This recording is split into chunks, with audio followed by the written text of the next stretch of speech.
Hey guys, this is Dr. Allen from Reed Physical Therapy. I've gotten the question recently from a couple of my younger patients asking why they keep rolling their ankle. They said they rolled it once, injured it, and now since then it doesn't necessarily hurt when they roll it, but it seems to roll more easily throughout their day while they're playing sports, things like that. And the simple answer is that that's typically what happens. Once you have an injury to your ankle, you roll it, you sprain it, you likely have caused some damage to the soft tissue, whether it be the ligaments surrounding the ankle joint or any of the muscles or other soft tissue around the ankle joint.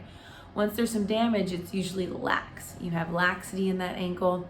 And that usually means then that you have a lack of control. And so anytime you're running, jumping, trying to cut, playing basketball or football, you put your ankle in a compromising position. If you have laxity, lack of control, lack of stability, it's going to be more likely to roll again, basically, and that process continues. So the good news is there's something you can do about that, right? If you have a lack of control, lack of coordination, if you have weak muscles, or if you have some lack tissue, you can use the muscles around the ankle to help stabilize itself too. Ankle training, balance exercises, simple lower body strengthening exercises. Things can be done to improve stability of that ankle and decrease the likelihood that you chronically keep rolling it and decrease the likelihood that you end up with a more serious injury.